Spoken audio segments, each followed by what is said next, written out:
کہاں ہیں وہ لوگ جن لوگوں کو جب کہا جاتا ہے کہ اپنے اندر ایمانی جذبے بناؤ، ایمانی غیرت بناؤ، تو آگے سے کہتے ہیں سر جی ہمارے اوپر بیوی بچوں کی رسپانسبلٹی بھی ہے، دین کے ساتھ دنیا بھی ضروری ہے۔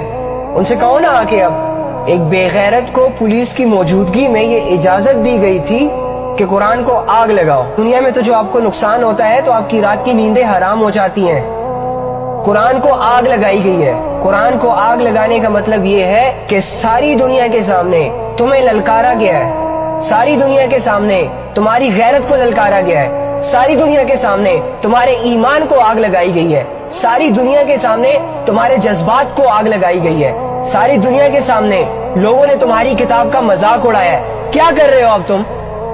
کیا کیا ہے تم نے ابھی؟ کیا پلاننگز ہے تمہارے مائنڈ میں؟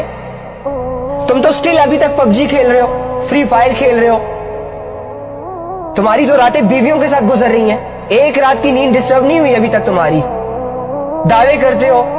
اب ہے تمہارے اندر غیرت، ہے ہمت کہ جس طرح اس نے تمہارے قرآن کو آگ لگائی اسی طرح ان کے ملکوں سے آئی ہوئی تمام شراب کی بوتلیں تم سب کے سامنے توڑو؟ ہے ہمت کہ جس بے حیائی کی دعوت وہ تمہیں دے رہے ہیں اور تم اسی بے حیائی کی طرف جا رہے ہو، دنیا کے سامنے آ کر یہ کہو کہ آئندہ کے بعد میرا اور بے حیائی کا کوئی تعلق نہیں ہے؟ اگر ان کی یہ کوشش ہے کہ وہ اللہ رب العزت سے تمہیں دور لے جائے، تمہارے دل کے اندر ایمانی جذبوں کو ختم کر دے، تو کیا تم اب یہ فیصلہ کرو گے کہ آج کے بعد میری زندگی کی فرسٹ پریورٹی میرا اللہ ہے؟ دنیا کی لوگوں کی سوچ جائے بھاڑ میں، آج سے میں وہی کروں گا جس سے نان مسلمز کو ٹھیس پہنچتی ہے، اپنے اسلام کو فالو کروں گا، اپنے اللہ کی مانوں گا، اللہ کے معاملے میں کوئی کمپرومائز نہیں کروں گا۔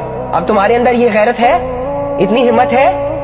اور کہاں ہیں وہ تمہارے سو کالڈ سیلیبریٹیز جن کے ملین فالوورز ہیں، جو دن رات لوگوں کو اپنا ناچ گانا دکھاتے ہیں؟